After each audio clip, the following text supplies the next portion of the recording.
부동산을 매수했던 사람들이 주식을 투자하는 사람들을 되게 뭐라 그럴까?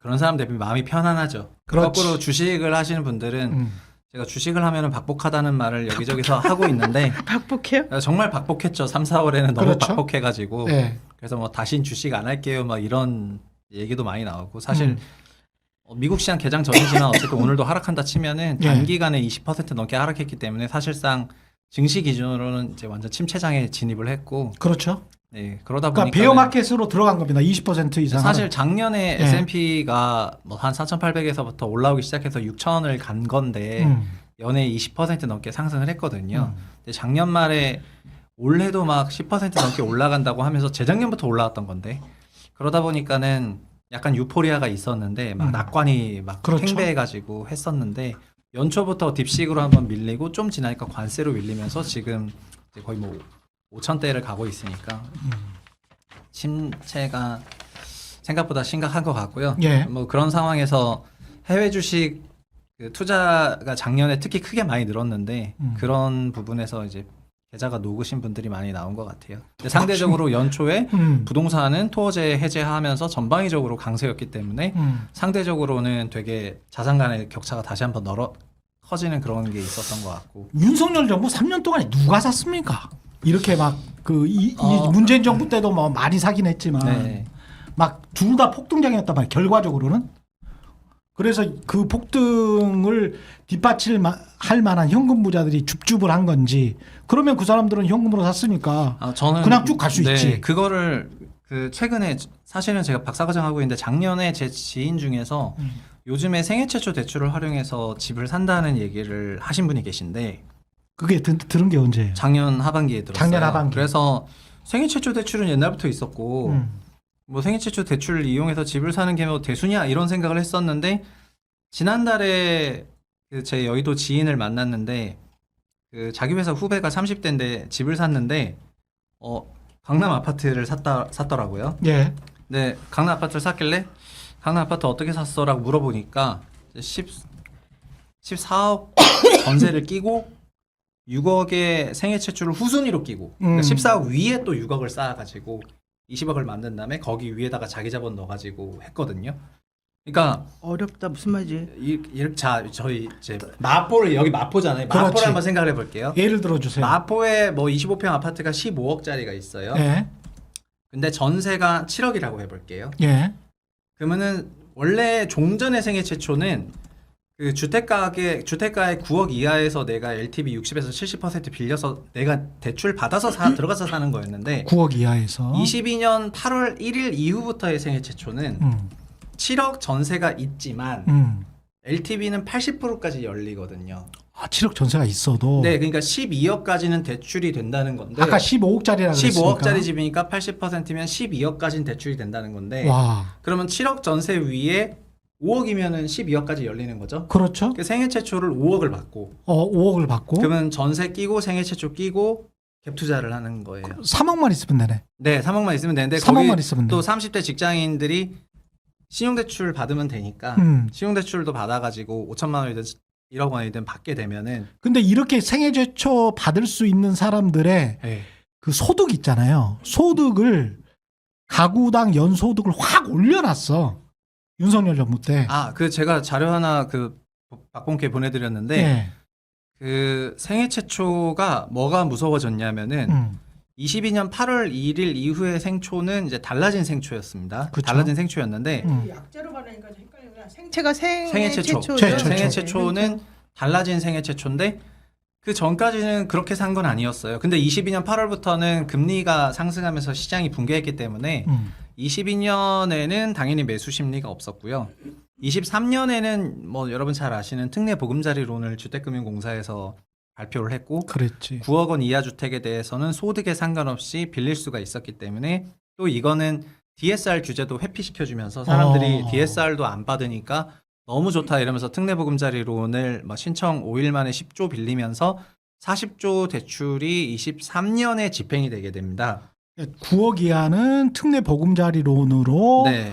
그래서 서민들도 막 집사라고 막 부추겼다. 네. 근데 대출해서. 23년에는 생애 최초 대출을 통한 주택 구입에 대한 이슈가 별로 없었고 특례보금자리론의 한 해였습니다. 그랬죠. 그런데 23년 9월부터 그래서 이창용 총재 나와서 가계대출 너무 증가하니까 대출 규제 하겠다고 하면서 4분기는 쉬었어요. 그렇지. 그러면서 24년이 되는데 24년에는 특례보금자리론은 없어졌는데 신생아 대출이 생겼는데 그렇지.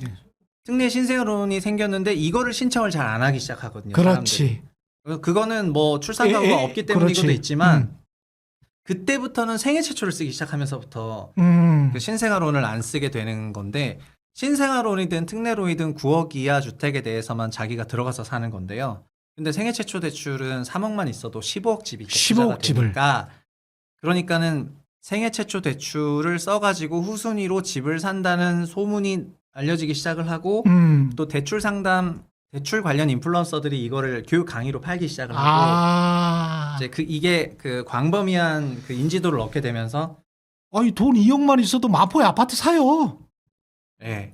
2, 3억만 있어도 사요. 이렇게 이제 되는 거네. 4억 한 4억 있으면 과천에 20억대 사는 거고 20억대 사요. 3억 있으면은 마포에 15억대 사는 거고 2억이 있으면은 뭐 웬만한 서울 중위 가격 아파트 12, 13억짜리를 사는 그렇지. 거니까 이게 파워가 세졌어요. 네. 그래서 24년 6월경에 생애 최초를 다루는 기사가 나기 시작을 합니다. 작년 6월에. 네.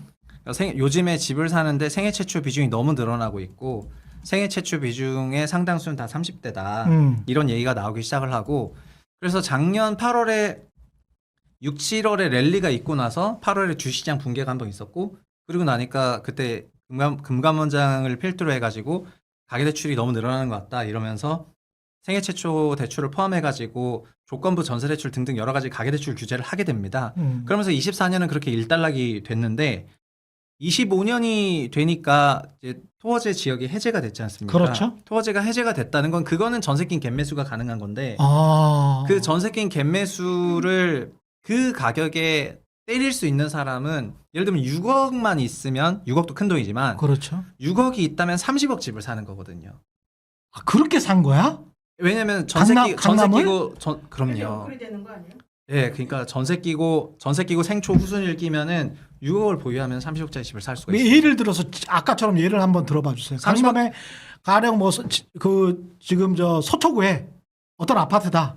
뭐 그러니까, 떠오르는 아파트. 네, 보면은 어떻게 돼 있냐면은 만약에 30억짜리 집이라면은 전세 15억 시세 사실 15억은 안 되지만 네. 15억이라고 한 경우에 6억을 더하면 21억이지 않습니까? 21억. 21억이면은 여기서 본인 자금은 이제 9억은 있어야 되겠네요. 9억은 있어야 되는데 오케이. 근데 그 주택마다 어쨌든 생초 LTV 80%까지 이용할 수가 있으니까 아까 그 그거하고 상황을 똑같이. 그냥 잘 응용하면 되겠습니다. 그러면 30억짜리가 38에 24, 24까지는 갈 수 있고. 네, 맞아요. 그러면 24 빼기 15를 하면 9억까지는 대출을 받을 수 있는 거네. 네. 그렇죠. 9억 대출 받을 수 있고. 여기서부터는 이제 저희가 20년, 21년에 너무 많이 경험을 했는데 가족끼리도 전세 높여서 계약해서 얼마든지 자녀한테 생초 끼고 매도도 가능하고요. 주전세라 해가지고. 그러니까 방법은 무한정이 있어요. 무궁히 가능해요. 근데 코어는 그 생애 최초라는 게 원래는 이제 소액 대출을 받아가지고 대출 금리를 낮추면서 처음 집 사는 사람들이 영가 주택을 사도록 서민들을 위한 대책이었거든요. 네, 그런 프로그램이었는데 그거를 후순위가 열리게 프로그램을 짜버리니까 그러면서 이제 대출 관련 전문가들을 통해 가지고 아름아름 퍼져 나가던 것이 작년 하반기를 거치면서 지금은 광범위하게 퍼져 나가 가지고 생초 중심으로 하고 있죠. 지금은 서민 주택 정책이 강남 30대, 20대, 30대 대책이 된 거야. 그러면서 그 사람들이 또 그러니까 어떻게 보면 정부는 윤석열 정부의 레토릭은 그거였던 것 같아요.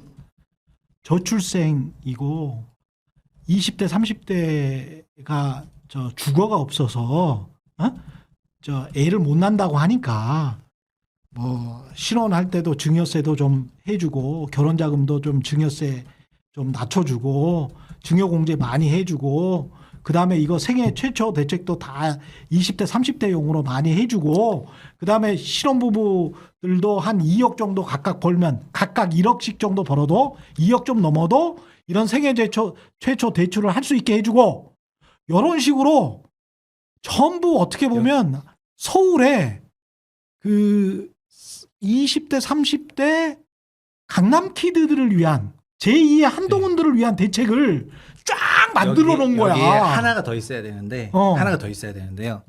그 상생 임대인 제도라는 게 있습니다. 네. 22년 8월에 시행을 한 제도입니다. 그 당시에는 20년, 21년 임차료가 많이 올랐기 때문에 윤석열 정부에서는 임차료 안정을 위해 가지고 임차료를 5%밖에 안 올리는 임대인은 상생 임대인이다. 그렇죠. 이러면서 절세 혜택을 주었는데 1세대 1주택 가구가 그 원래는 집을 팔면 비과세 혜택을 받거든요. 비과세 혜택을 받습니다. 아니면은 1세대 1주택가가 아니고 다주택이면 양도소득세를 내게 되어 있습니다.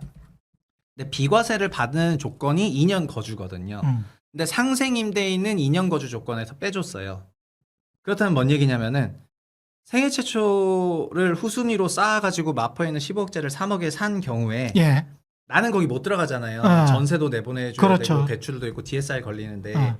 근데 그 집이 한 18억으로 올랐어요. 아. 그럼 3억의 양도 차익이 생기는데 비과세를 받을 수가 있다는 거거든요. 상생 임대로 상생 바꾸면. 임대인으로 해가지고 어차피 전세를 6억에서 6억 3천으로만 올리면은 전세금으로 엑시트하겠다는 게 아니라 매각 차익으로 엑시트하겠다는 거고 세금에 대해서는 안 내겠다는 거니까 상생 임대인이 작동을 해요. 와. 근데 이 상생 임대인도 원래 작년 말까지였어요. 작년 말까지였는데 그 25년 새 정부 경제정책 방향 발표하면서 또 2년 연장을 해주게 됩니다. 26년 말까지 임대차 계약은 상생 임대인 제도. 자, 이렇게 꼼꼼하다니까. 그래서 2년 연장이 되면서 연초에 토어제가 빵 풀리니까 그러니까 그때부터는 뭐 내가 돈 좀 있다 그러면은 아니면 부모한테 돈 받고 신용대출 최대한 땡겨가지고 생초 후순위를 가지고 폭발적으로 매입에 들어왔는데 이제 요거가 그러니까 문제가 되는 부분이 요거라고 저는 생각을 합니다. 뭐냐면은 한국의 20년, 21년에도 영끌 분위기가 있긴 했는데 그때는 20년, 21년은 잘 생각해 보시면은 서울보다 경기도가 많이 올랐어요. 왜냐하면 그 당시 대책이 12, 16 대책이라 해서 9억을 넘는 주택에 대해서는 그게 안 됐거든요. 예. 그게 안 됐고 갭 투자가 안 되도록 조금 막아놨고 그러다 보니까 9억 이하 주택이 어딨어 하면서 경기도로 갔었던 겁니다.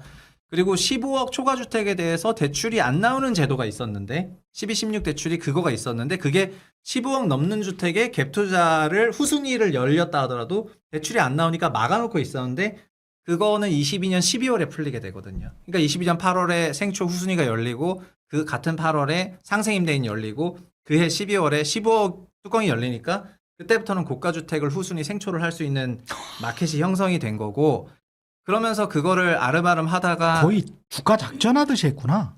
아니요. 근데 시장은 항상 이런 식이었습니다. 아. 그래서 이렇게 갔는데 문재인 정부랑 윤석열 정부는 뭐가 다르냐. 문재인 정부 때는 주택가격 상승을 막겠다는 그런 강한 의지 하에 막 시장과 소위 두더지 잡기 게임을 했습니다. 윤석열 정부는 그런 두더지 잡기 게임을 하고 있지 않죠. 그냥 알아서 그냥 가라. 강남 올라가네. 그럼 뭐 한국 경제 좋아. 이러면서 계속 가는 거거든요. 결과적으로 그거가 22년 하반기 때 이제 금리 상승 조금 찾아오면서 전세가가 약세를 갔을 때 그때 이제 역전세 충격이 한번 있었는데 현재 생초 후순위 LTV 80%는 전세가 하락에 너무 취약하다 이 말이고요. 왜냐하면 그 위에 대출을 계속 쌓아 올렸기 때문에 전세가 하락에 너무 취약하다. 네, 근데 전세라는 게 사실 금리의 역수기 때문에 지금 금리가 내려가니까 전세가 올라가는 환경이라고도 할 수 있지만은 전세도 대출 먹고 자란 상품이거든요. 예. 그래서 지금 5월과 7월부터는 전세 대출에 대해서 규제를 강화하게 되는 그런 과정으로 갈 걸로 생각이 되는데 그러다 보니까 전세 대출이 5천, 8천 빠지면 그만큼 다 역전세를 내야 되는데 그 부분에서 취약하다 이 말이죠. 그걸로 쌓아 올렸기 때문에. 부동산도 쉽지 않다. 아니요, 그러니까 저는 지금까지의 강세는 결국은 레버리지고 대출을 통한 네, 그 레버리지가 어디서 왔는지를 이해 못하는 그 이 정책을 쓰시는 분이 여전히 많은 것 같더라고요. 시장에서 이렇게 생초 후순위를 풀로 돌리고 상생임대인을 하면서 절세 다 찾아먹고 이걸 벌써 2년째 하고 있는데 지금도 이제 사람들을 만나면 어떤 생각하냐면 지금 도대체 사람들 누가 이렇게 돈이 많아가지고 집을 사냐 막 이러면서 집값 너무 비싸지 않냐 막 이런 얘기를 하고 있거든요. 예. 근데 결국은 그거 다 레버리지를 여러 겹으로 쌓은 거고 20년, 대출 21년의 잔뜩 재림이죠. 받아서 대출 잔뜩 받은 사람들이 먹고 빠질 수 있게 또 비과세 혜택까지 좋다. 비과세 혜택 상생 임대를 통해서. 네, 상생 임대인 원래 말기인데 상생 임대인 하니까 임차료가 안정화되더라 이러면서 2년 그렇지. 연장을 했고 그러니까는 그냥 지방에 살면서 비과세 혜택 다 받고 이것이 지금 지방 부동산 시장이 죽어 있는 이유 중에 하나인데 그러면서 이제 자기가 팔 때는 뭐 양도소득세 안 내고 이제 빠져나온다는 거죠. 맞죠. 그거가 이제 얼마나 그 꿀이냐 이겁니다. 엄청 지방러를 꿀이네. 봤을 때는 내 지방주택 처분하고 그 매각 차익으로 넣어야 되는데 자본금이 작아서 안 됐는데 후순위로 열어주니까 게다가 이건 금리도 싸요. 그냥 그 사람들 입장에서는 3억이나 5억이나 6억이나 투자해가지고 그 다음에 몇 억을 먹을 수 있고 단기간에 뭐 한 1, 2년 안에 먹을 수 있고 상생 임대를 하면 안 되면 얘한테 주지 뭐. 네. 요 전략으로 네. 가는 얘가 곧 있으면 이제 서울에서 뭐 대학 졸업해서 뭐 하는데 얘한테 주지 뭐. 아니, 그런 생각 가지신 분들은 부모 자녀들한테 벌써 한 1억씩 2억씩 줘가지고 그렇지. 그걸로 사라고 합니다. 1억 2억만 양쪽에서 받아도 생초 후순위로 과천 매매가 되는데 그렇게 되네. 네. 내가 사서 주는 게 아니고 그냥 증여세 얼마 안 되잖아요. 생애 최초로. 네. 그 생초 후순위로 너가 갭 투자로 샀다가 나중에 매각 차익 먹어 이러면서 하는 겁니다. 그래서 그걸로 돈 벌어 가지고 뭐 좋은 전세로 가든지 아니면은 진짜 집을 사든지 은행집이 아니고 네 집. 예, 여기서 제가 그 현 금융부처의 약간 저희가 지난주에도 뭐 최상목 그 경제부총리를 다뤘지만 약간의 그 표리부동안이 뭐냐면은 요런 상황에서 생초는 누가 하냐면은 생애 최초 대출은 주택금융공사가 합니다. 예. 주택금융공사는 기재부 산하지 않습니까? 그렇죠. 그러면은 기재부는 지금 가계대출을 코어 그 KPI로 잡고 있습니다. 가계대출 관련해서 되게 건전성이 중요하대요. 그렇죠. 근데 디테일은 생초 후순위는 LTV 80 이상을 다 잡아놓은 애들이에요. 이게 신용까지 꼈다면 90%짜리 대출이라는 그러네. 얘기인데 그런 상황에서 가계부채 건전성 자기네가 관리 잘하고 있고 이렇게 소위 시장에서 이거를 이런 식으로 활용해가지고 초고 레버리지를 잡는 거를 2년간 놓치고 있다면은 그거는 이제 주금공에서는 완전히 거의 뭐 직무유기 이런 상황이고 고의네, 고의. 네, 그러니까 이거 알면서 냅뒀다고 한다면 그 국토부가 이걸 모르는 이유는 국토부는 신생아론만 냈지 뭐 세계 최초는 자기가 낸 거 아니니까 이제 뭐 그건 기재부에서 냈으니까. 네, 그래서 우리 신생아론 왜 이렇게 안 팔리지 뭐 이러고 있는 거고 우리 신생아론은 왜 인기가 없을까 뭐 이러고 있는 거고요. 주택금융공사에서는 23년에 특례보금자리론 대히트 시키고 24년에 생애 최초 대출 대히트 시키고. 근데 이렇게 치솟는 집값에서 서울에 있는 무주택자들이 무주택 가구 한 60% 정도 되거든요. 서울은. 네. 지금 그래서 제 주변에 그 그러니까 회사 후배들이 23년에 그러니까 특례 보금자리론 대출을 받아서 9억 이하 주택을 산 지인들이 좀 있어요. 그 사람들이 요즘 뭐라고 하냐면은 나 특례 보금자리론 받지 말 걸 그랬다고. 그걸 받아서 나는 자가주택으로 들어가서 살고 있는데 그러지 말고 자기 그냥 월세 살면서 그렇지. 그냥 저렇게 투자했으면. 생애 최초 했으면은 지금 소위 마포에 등기 쳤는데 자기 왜 여기에 쳤냐고 이러면서 막 후회를 하길래 그래서 야 이게 진짜 꼬여도 단단히 꼬였다. 그러니까 뭐냐면 마켓이 예. 진짜 이렇게 굴러가는구나. 그래서 저 생초가 저게 지금도 계속해야 될 건지 원래 저거는 22년 8월엔 주택시장이 급락했기 때문에 만들어졌던 한시 상품이었는데 이걸 계속 살려놓으면서 그냥 은행 대출 규제할 때만 잠깐 눌렀다가 놔뒀다가 눌렀다가 놔뒀다가 하니까 은행에서는 시장에서는 생애 최초 대출 조건부 전세 대출 막히는 언제 풀려요? 풀리면 바로 그날 가서 하고 이게 왔다 갔다 하고 있다 이 말이죠. 이런 거나 좀 했으면 좋겠어요. 집값 때문에 지금 가슴 앓는 서민들이 얼마나 많은데 서울과 수도권에. 그래서 마지막으로 다음 정부가 될 것이 굉장히 유력한 민주당 정부는 어떻게 갈 것 같습니까? 최부심의 저는 전망은. 지금 더불어민주당의 핵심 세력들은 서울 중심 사고관이 강력하게 박혀 있는 사람들이라고 생각을 하고 있습니다. 서울에서 성공한 사람들이니까. 네, 서울에서 소위 사회생활하면서 자수성가한 사람들이어가지고 고향이 지방일지라 하더라도 베이스는 다 서울이거든요. 그렇죠. 그러다 보니까 탈서울 하려는 생각은 아예 없고 그렇죠. 노무현 때 있었던 세종 이전 이런 생각 아예 없다고 생각을 하고 그리고 서울 집값 올라가는 것도 다 오케이라고 생각을 합니다. 근데 뭐만 올라가면 안 되냐면은 본인들이 강남 가야 되기 때문에 강남만은 올라서는 안 되거든요. 아 그래요?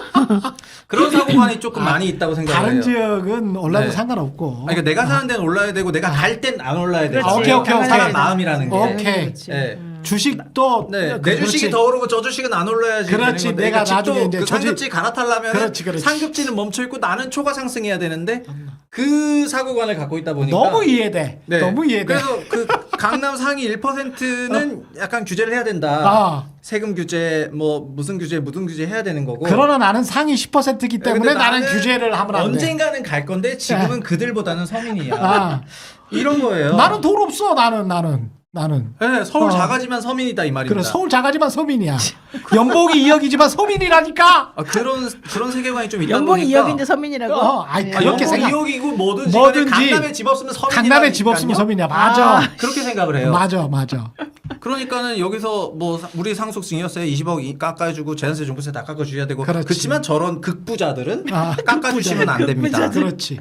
하면서 그 극부자들 얘기를 하는 거거든요. 아. 그러다 보니까 요게 그 현 의원 구성들의 코어이기도 해가지고. 맞아요. 그래서 이런 상황에서라면은 뭐 세종으로 아까 기능 뺀다 뭔다 네. 이런 얘기는 절대 안 절대 안 하지. 생각하고요. 예. 그리고 서울 부동산 가격 하락이나 안정화 별로 생각 없다고 생각합니다. 생각 없어. 네. 그게 둘이 왜 이렇게 웃겨요? 너무 웃긴다 진짜. 그게 진짜 현실인데 이렇게 이제 풀어 나가니까 좀 재밌기는 한데 현실이야. 이게 냉혹한 현실이야. 맞아요. 막 바뀌었어요. 그러니까 좀 전 아. 문재인 정부 때 코어 인력들은 소위 그들도 강남 출신이지만은 그렇지. 소위 서민을 생각하는 그들 본인은 엘리트지만은 이제 엘리트 좌파라고 부를 수 그렇지. 있는데 엘리트 좌파들이 많았지. 현재는 그냥 뭐 아. 소위 서울 좌파예요. 네. 그리고 이제 선언을 한 게 중도 보수기 때문에. 네 맞아요. 중도 보수 선언했기 때문에 국힘은 이제 극으로 빠지고 그렇지. 중도 보수면 중도 보수층을 해야 되는데 중도 보수층은 또 성장 추구형이고 그렇지. 또 극부자는 저쪽으로 가 있고 그렇지. 극부자까지는 아닌 전반적인 걸 다 포용해다 보니까 아. 상대적으로 정책이 오른쪽에 많이 나올 수밖에 없습니다. 앞으로 아마 민주당 정부가 들어가도 이런 중도 보수 우파 정책들이 주로 나오지 않을까. 그렇게 현실적으로 저도 전망을 해봅니다. 네. 뭐 당대표도 약간 그런 분위기인데 근데 그것이 진짜 그 사람의 본심인지 그런 아닌지는- 척하는 건지 그거는 모르겠어. 아닌지 모르겠는데 그건 모르겠어. 네, 근데 지금 어쨌든 좀 바뀐 것 같고 22년 선거를 했던 사람은 아니잖아요. 확실히 봤을 때. 그래서 지금 앞으로 어떻게 나올지 뭐 정책 낼지 좀 보긴 해야 될 것 같습니다. 근데 사람들은 여전히 그 국민의힘 쪽에 이제 계신 제 지인들은 뭐라고 하냐면은 뭐 다시 그럼 뭐 국토보유세하고 10년 전세하고 뭐 몇십 년 전 뭐 이러면서 이재명 대표가 네 다시 되게 안 그럴 걸. 막 세금 어마어마하게 올리고 이럴 거라 아이, 그러면서 절대 막 아니- 얘기를 절대 안 그렇습니다. 절대 절대 그럴 아니지. 일이 없다고 전 진짜 네, 절대 그건 그건 절대 해요. 아니다 진짜. 네. 저게 제가 마지막으로 한 가지만 덧붙이면 저기 저 노영 변호사님도 덧붙이실 말씀 있으시면 하시고요. 외신을 제가 워낙 많이 보기 때문에 외신에서 그런 어떤 기사들이 나왔어요. 전 세계 선진국의 민주주의가 어떤 방식으로 지금 어떤 계층에 의해서 움직여지고 있는가. 사실은 상위 20%가 주도하고 있는데 그 상위 20%가 80%를 대변하는 것처럼 이야기를 한다. 그러니까 20대 80의 사회는 예전형에 나왔던 담론이야. 20년 전에 나왔던 담론인데 그러면서 문화적으로 언론에서도 정치에서도 20%가 경제적으로도 다 잡았어. 그 사람들이 똑똑하기 때문에. 근데 잡았어. 잡고 난 다음에 20%의 이익을 그러니까 쉽게 말하면 서울 마포의 이익을 네. 예? 강남을 빼고는 상위 20% 그러니까 상위 10%만 1% 정도는 빼고는 요 20% 이익이 80% 이익과 같다는 이데올로기를 끊임없이 전파를 하고 있습니다. 미국도 그렇고 한국도 그렇고 그러고 있습니다. 제가 예의주시하고 바라보고 있는데요. 요거는 하여간 정권이 바뀌면 이런 것도 있다라는 말씀은 분명히 제가 그게 주식에도 드릴 수밖에 없습니다. 미국 베센트가 한 예. 말도 그 말인데 딱 그거예요. 미국인들 1%가 88% 주식 갖고 있고 그렇지. 나머지가 그 40%가 그 소위 바텀- 12% 갖고 있고 바텀- 나머지 바텀 50%는 빚밖에 없다. 빚밖에 없다. 빚밖에 없다는 거였지 않습니까? 빚밖에 없다. 빚밖에. 근데 그 상위 20%가 80을 대변하는 논리는 뭐냐면은 네. 퇴직연금이 전부 다 주식에 들어가 있기 때문에 그렇지. 주식시장 붕괴하면은 서민들 다 죽는다 이렇게 하고 있는데 네. 베센트 생각은 뭐냐면은 하위 50은 퇴직연금 자체도 없다. 빚밖에 네, 없으니까. 빚밖에 없으니까 빚밖에 없는 거고 어. 그러니까 상위 20% 사람들이 얘기하는 그 대중론은 상위 대중론이거든요. 그렇지. 그러니까 그 1% 대중론 아니지만 20% 대중론이라는 거예요. 베센트가 왜 이 말을 하냐면 주식시장이 붕괴가 돼도 트럼프는 그냥 끝까지 갈 거야. 근데 하위 50%의 지지를 받고 있으니까 그렇지. 나는 그런 거죠. 고졸 정도의 미국의 고졸자 백인 레드넥의 지지를 받는 트럼프기 때문에 주식이 없어 우리는. 퇴직연금도 없어. 빚밖에 주식이 없어. 빚밖에 없으니까 우리는 그대로 가. 이 말을 하기 위해서 베센트가 이미 이 이야기를 한 겁니다. 세상이 진짜 뭐가 선이고 뭐가 정의이고 뭐가 진리인지 모르는 상황인데 하여간 왜 그런 의도로 저런 이야기들을 뭐 어떤 이야기들을 했다 이런 거는 짚어드릴 능력은 되니까 그런저런 이야기는 꾸준히 최경영 TV를 다른 어디에서도 이런 거 못 봐. 못 들어. 아, 최부심은 들을 수 있겠다. 네, 근데 저는 뭐 시청자가 작아서